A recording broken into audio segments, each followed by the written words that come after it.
Master minds the pride of India. Inter, MPC, BiPC, MEC, CEC చదివిన విద్యార్థులకు CA మరియు CMA foundation కొరకు నూతన బ్యాచెస్ ప్రారంభం. పార్లమెంట్ ఎన్నికలు అయిపోయి మళ్లీ భారతీయ జనతా పార్టీ కూటమి అధికారంలోకి వచ్చింది. మూడవసారి మోడీ గారు ప్రధానమంత్రి అయినరు. 7వసారి నిర్మలా సీతారామన్ గారు బడ్జెట్ ప్రవేశపెట్టినరు. వాళ్ళ మిత్రపక్షాలైనటువంటి తెలుగుదేశం పార్టీ, జనతాదళ్ యునైటెడ్ ఈ 2 పార్టీల ఎంపీలపై ఆధారపడి నడుస్తున్నటువంటి బీజేపీ ప్రభుత్వం. బీజేపీ సొంతంగా అధికారంలోకి రాలేదు ఈసారి. ఒక విధంగా మోడీ గారు ఓడిపోయారు. పులిలాగున్నటువంటి మోడీ గారు ఇప్పుడు పిల్లిలాగైపోయాడు. చంద్రబాబు నాయుడు గారు ఈరోజు మరి ఆంధ్రప్రదేశ్ రాష్ట్రానికి అక్కడ అభివృద్ధి కోసం పోలవరం ప్రాజెక్టు జాతీయ ప్రాజెక్టుగా డబ్బులు తెచ్చుకుంటాడు. వాళ్ళ రాజధాని నిర్మాణానికి 15,000 కోట్ల రూపాయలు తెచ్చుకున్నాడు. కాకినాడ నుండి విశాఖపట్నం వరకు కోస్తా తీరాన మరి పెట్రోకెమికల్ ఫ్యాక్టరీలకి 60,000 కోట్ల రూపాయలు తెచ్చుకున్నాడు. వెనకబడ్డ జిల్లాలని చెప్పి ప్రకాశం జిల్లా, రాయలసీమ జిల్లాలకి పెద్ద ఎత్తున నిధులు కేటాయింపులు చేసుకున్నాడు. మరి తెలంగాణకి భారతీయ జనతా పార్టీ ఒక రూపాయి కూడా ఇవ్వలేదు.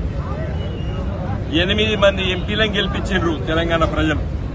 ఆదిలాబాదు, నిజామాబాదు, కరీంనగర్, మెదక్, సికింద్రాబాదు, మల్కజ్గిరి, మహబూబ్ నగర్ నుండి 8 మంది ఎంపీలు గెలిచారు బీజేపీ.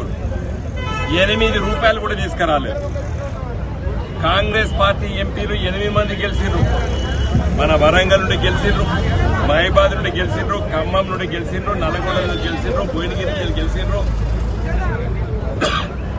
నాగర్ కర్నూలు నుంచి గెలిచిండ్రు. మరి వాళ్ళు 8 మంది గెలిచిండ్రు. 8 నిమిషాలు కూడా ఢిల్లీలో ప్రయత్నం చేయలేదు వాళ్ళు. కాంగ్రెస్ ఎంపీలు గెలిచి ఏం చేయాలి? వాళ్ళు ప్రధానమంత్రి దగ్గర పోవాలి, ఫైనాన్స్ మినిస్టర్ దగ్గర పోవాలి, మా కాజీపేటలో కోచ్ ఫ్యాక్టరీ రావాలి, మా బయ్యారం ఉప్పు కర్మాగారం రావాలి అని వినతి పత్రాలు ఇవ్వాలి. బడ్జెట్ ప్రవేశపెట్ట ముందు బీజేపీ ఎంపీలు 8 మంది, కాంగ్రెస్ ఎంపీలు 8 మంది ప్రయత్న లోపమే ఇలా తెలంగాణ రాష్ట్రానికి అన్యాయం జరిగింది. తెలంగాణ కోసం కొట్లాడేటువంటి గులాబీ జెండా ఎంపీలం మేముండి సమైక్య ఆంధ్రప్రదేశ్ విభజన జరుగుతున్నప్పుడు ఆంధ్రప్రదేశ్ రాష్ట్ర విభజన చట్టంలో ఉన్నటువంటి చాలా విషయాలపై పోరాటం చేస్తాం. కొన్ని సాధించుకున్నాం, కొన్ని సాధించుకోలేదు. వాటి కోసం నిత్యం ప్రయత్నం చేస్తున్నాం.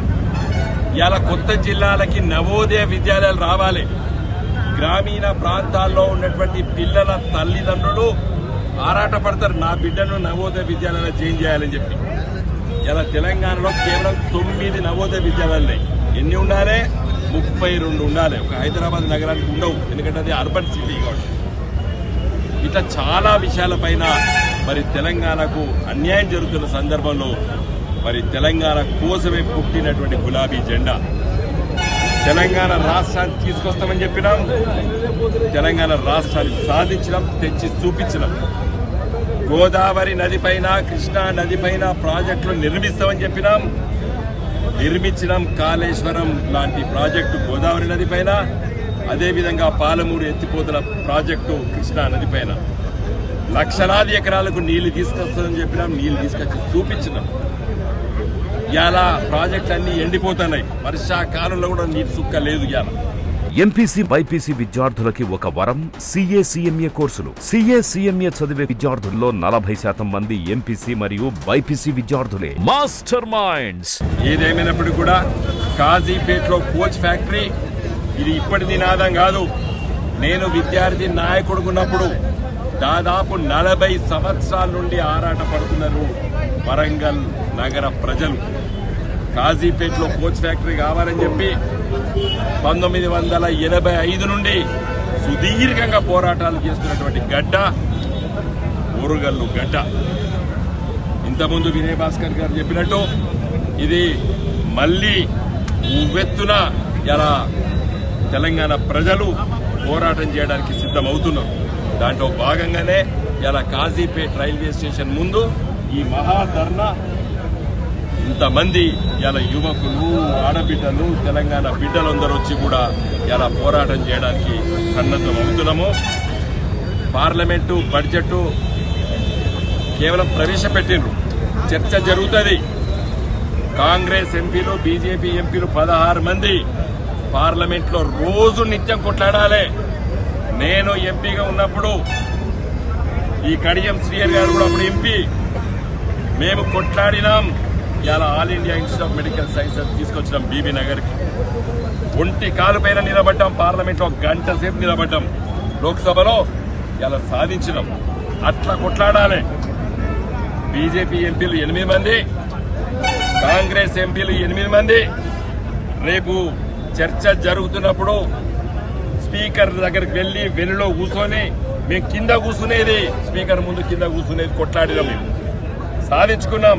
ఇలా జాతీయ రహదారులు కానీ, ఇలా అనుమతులు, గోదావరి నది పైన ప్రాజెక్టు అనుమతులు కానీ చాలా విషయాలపైన కొట్లాడడం. అడగంది అబ్బాయిన భూమ పెట్టదు.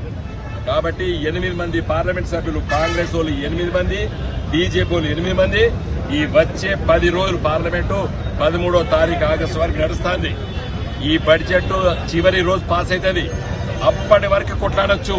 ప్రధానమంత్రి మెడలు వంచి కాజీపేటలో కోచ్ ఫ్యాక్టరీ, బయ్యారంలో ఉక్కు ఫ్యాక్టరీ, ఇవి 2 నేను చేస్తా అని హామీ ఇచ్చేంత వరకు ఈ 16 మంది ఎంపీలు కుర్చీలో కూర్చోవద్దు, పార్లమెంట్ లా కింద కూర్చోవాలి, కొట్లాడాలి, స్పీకర్ దగ్గర ఉండి కొట్లాడాలి. నేను ఒక 10 సంవత్సరాల పార్లమెంట్ సభ్యుడిగా చాలా సంవత్సరాలు పోరాటం చేస్తాం పార్లమెంట్ లో. కాబట్టి నేను చెప్తున్నాను, ఆ విధంగా పోరాటం చెయ్యండి. ఇక్కడ కాజీపేటలో ఇంతమంది ఇలా ఇదే నినాదంతో మేము సూచన చేస్తున్నాం. ఈ బీజేపీ ఎంపీలు 8 మంది, కాంగ్రెస్ ఎంపీలు 8 మంది, మంత్రులు 2 ఉన్నారు. మంత్రులు కూడా రావచ్చు, వెల్లోకి వచ్చి కూడా కొట్లాడవచ్చు. తీసేస్తే మంత్రి పదవులు తీసేస్తారు, కూడగొట్టుకోరు, ఏం కాదు. తెలంగాణ కోసం ఇలా కాజీపేటలో కోచ్ ఫ్యాక్టరీ కోసం, బయ్యారంలో ఉక్కు ఫ్యాక్టరీ కోసం కొట్లాడాలని చెప్పి నేను మరి తెలంగాణ ప్రజల తరఫున వారిని కోరుతున్నాను. జై తెలంగాణ, జై తెలంగాణ, జై తెలంగాణ.